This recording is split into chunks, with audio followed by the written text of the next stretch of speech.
You've asked the questions. He probably has the answers. Welcome to In Session with your host, Welcome. DrGRZLY.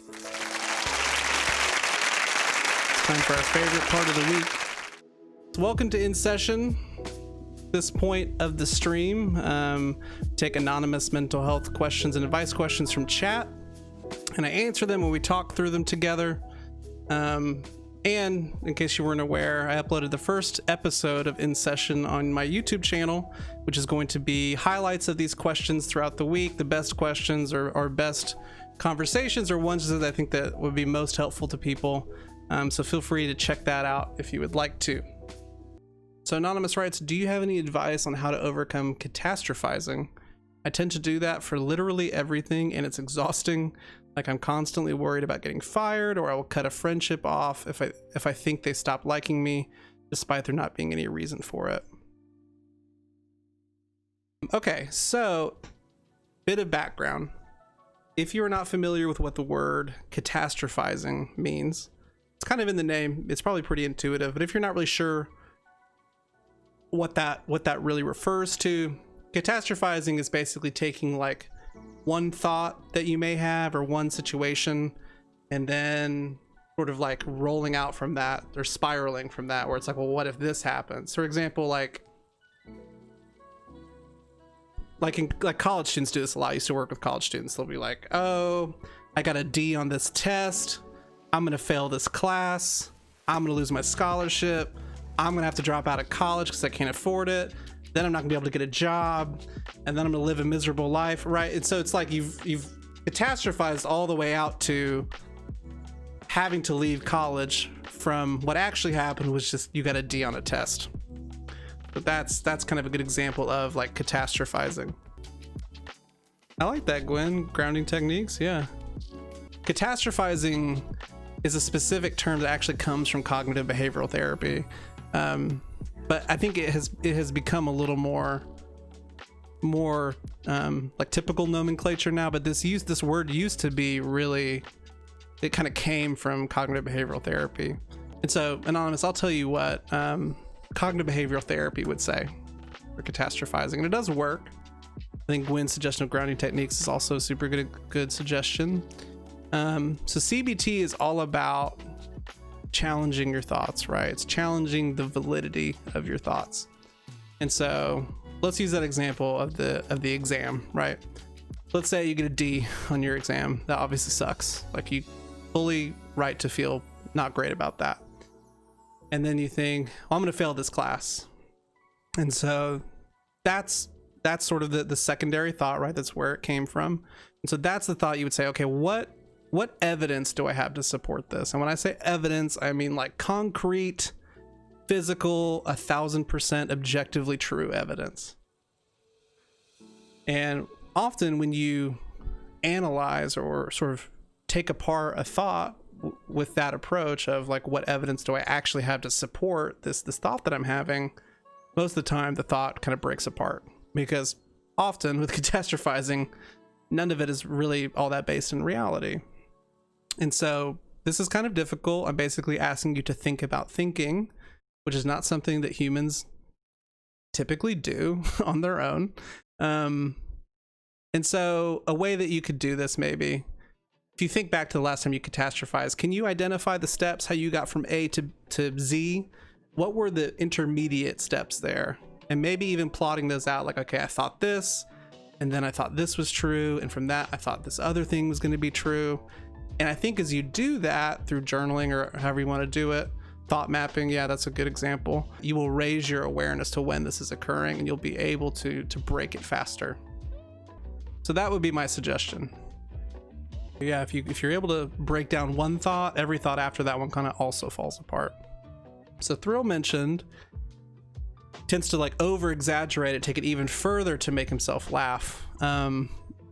Therapists often do that with clients, and we call that an exaggerated reflection, where we take what the person said and then we just like amplify it to like a ridiculous level, and it kind of gives you like, it makes you take a step back because it's like, okay, this is ridiculous that I'm actually going this far.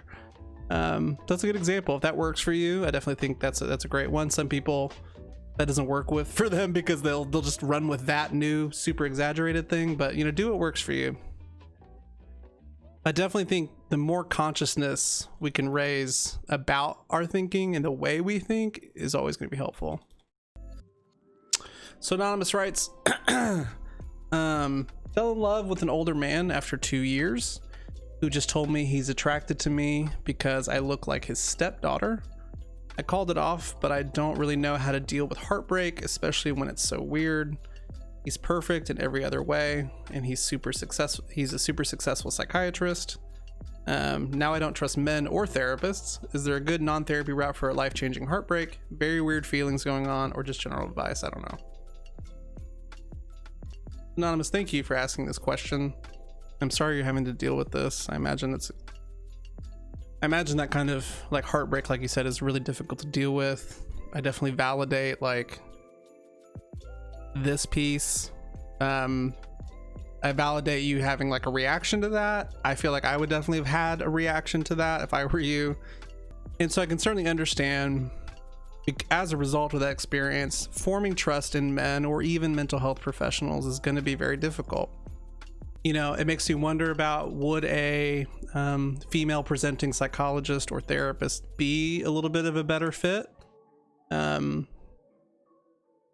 You know, there's a pretty large difference between psychiatrists and psychologists and therapists. There's a huge difference, especially in how they interact with you and the types of services they provide.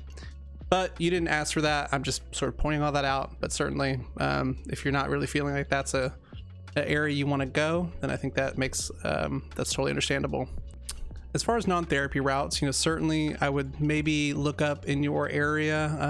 I would use the words like support group. Often there are like women's support groups, relational support. I mean, depending on like the city you live in, the population, that kind of thing. Usually there's quite a few different like support groups that may be facilitated by a therapist, but obviously there's a lot more people involved, right? Like the therapist is not really a major, usually they just facilitate, they don't really talk. And a lot of support groups don't have a mental health provider at all. It's purely just people that are coming together to support one another. Obviously in the times of COVID, this is really hard, right? I don't know if you use Reddit. A lot of people have feelings about Reddit, that's fine.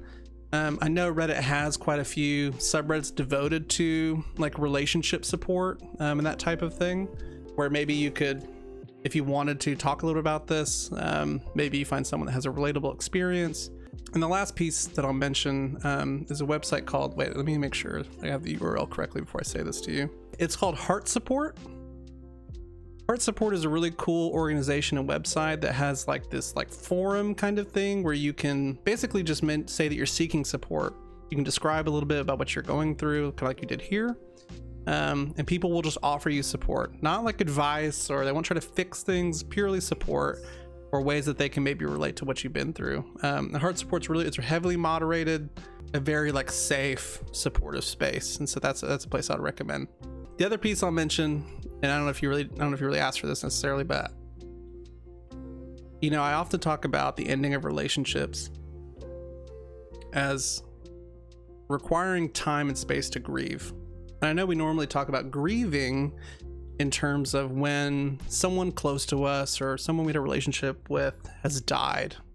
And right, that's not your situation. This person hasn't died, but they were once at a certain role in your life and they are no longer there. And so in that same way of loss, we do have to grieve that.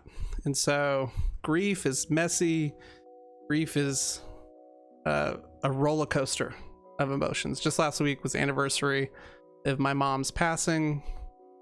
In 3 years, still that grief rears its ugly head. And so I hope you allow yourself that time to take care of yourself and to heal. But I also want to validate that those feelings are very real that you're having, and that it's very normalized to have that kind of pain given what you've been through. That kind of grief, I think, is where you're really going to have to start engaging at self-care as much as you can, when you feel ready to. Leaning on supports, you know, friends, other people in your life that maybe will offer you some level of support, just like we would do if we were grieving. But it's okay if, like, even a month from now, you still think of this person, a song comes on that reminds you of him and that brings up some feelings, or, you know, going to a restaurant or something that two of you really enjoyed together, that brings up some feelings as reminders. Those will be there, but I promise you, just like when we actually lose someone who dies, those reminders will become less frequent and less intense as time moves on. Just like we would say with any type of grief, relational or otherwise, definitely don't judge yourself for not moving fast enough through it, not getting over it quick enough. A lot of people do that to themselves, or they have super unsupportive friends that will say shit like, why are you not over that yet, or something like that. And so there's no rush. It's not a race. You go at your own speed, okay? Yeah, absolutely.